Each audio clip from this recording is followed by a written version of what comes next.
this is Dan, and this is the Napkin Academy. Today we're going to be talking about how to draw anything. Take a moment and go grab a pencil and a sheet of paper. And all drawing starts with just 5 simple shapes. Draw one with me. Let's draw a square. Now let's draw a circle. Now let's draw a triangle. Let's draw a line. And let's draw some kind of a blob. Those are the 5 basic shapes. If we can draw just those, we can draw anything. So how would we draw a bicycle? Well, as we can see, we start with circle number 1.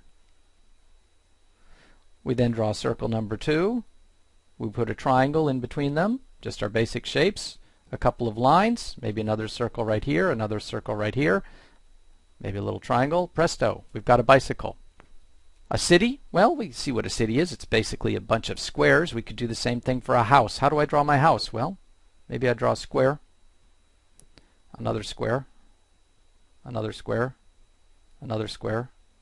Uh-oh, I'm going to get really fancy now. I'm going to put a triangle on top. Maybe another square. I've got a house. How beautiful are these? Not particularly beautiful. Are they good enough for a presentation? Absolutely, they are perfect for a presentation. Let's give a big thumbs up there. These are perfect drawings because everybody can see exactly what they are, and the fact that we draw them live makes people very happy. And I've got a question coming in from Oleg asking how to draw a dinosaur. I don't know, let's talk about a dinosaur. I'm guessing we could draw a good Tyrannosaurus with a triangle, a couple of legs here, a couple of blobs there, perhaps another triangle head like this, another triangle, a big swoopy one on the back. And I'll bet we could even do more sort of a Brachiosaurus. So let's start out with a square, 4 big fat square legs for our Brachiosaurus. Let's put a circle on the back of that. And then we know a Brachiosaurus has got a long swoopy neck. So let's do something like that. Put a circle on the end and a long swoopy tail on the other side. Give him a couple eyes. Brachiosaurus was never the smartest of the dinosaurs, I guess. So he's a happy one. No, he's not a very happy one because he's about to get eaten by the world's ugliest T-Rex. So there we've got some dinosaurs. Well, here's how I suggest drawing people. About as simple as you can possibly make it. When we're drawing stick figures, is we want to base it on thirds. An accurate human drawing the head, I believe, is about 1/7, 3, 4, 5, 6, 7 of the body, of the full height. Something about like this. So that's more or less an accurate proportional human. But when we're going to draw our stick figures, we forget this kind of proportion. We're not interested in real pictures of people. We're interested in people that look instantly like people.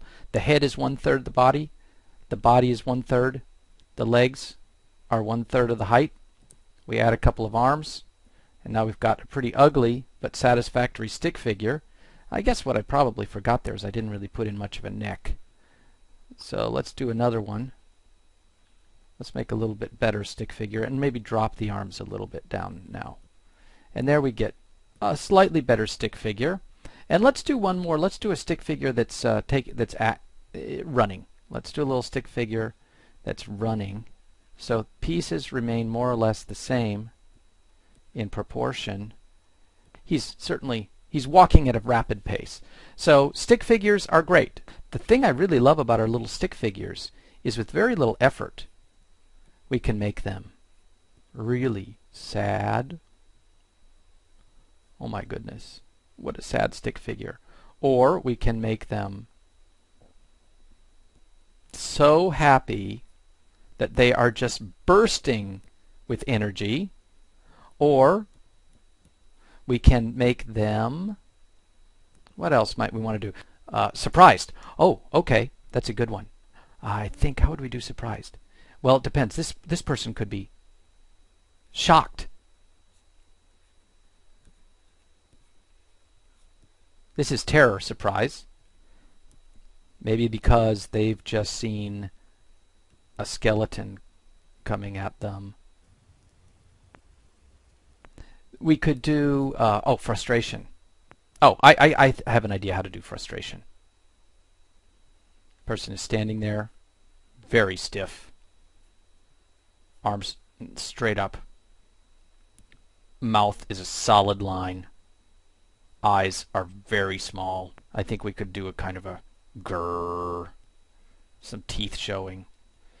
And maybe a little bit of steam coming off.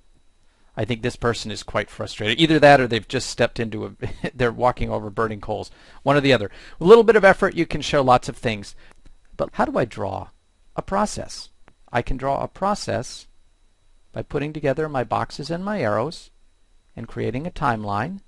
And I might then illustrate that timeline by saying this is step 1, 2, 3, and 4. And perhaps in step 1, I have a bunch of random pieces.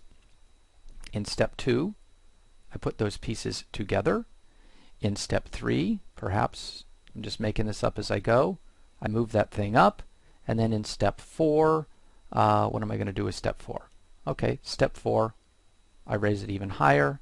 And now I've sent my thing all the way out to the moon. What about some other kinds of ideas? What about innovation? Maybe we could call it really rapid progress. Well, we might say that we start here with this square, and then we change it a little bit, and perhaps we bend it a little bit and turn it into a diamond, and then perhaps we take that diamond and we round it out a little bit, and then perhaps we turn that into a circle. So here's a way of illustrating with a picture what perhaps we might mean by innovation or progress. And I want to conclude by talking just a little bit about really pushing how do we illustrate ideas, because it's really coming up with a good metaphor. So in our case of this word, innovation, which has many, many meanings, what we might want to do is come up with our visual metaphor. But perhaps we start with a little caterpillar climbing on a branch. We know what happens is that that little caterpillar turns itself into a pupa, and that little pupa turns itself into this incredibly gorgeous butterfly. How did that happen? Isn't that something? So here we have a metaphor for innovation or for change. And I want us to move a little bit now from just the simple building blocks of drawing our squares and our triangles and our circles and our smiley faces and stick figures into thinking about what larger picture do we draw using these pieces.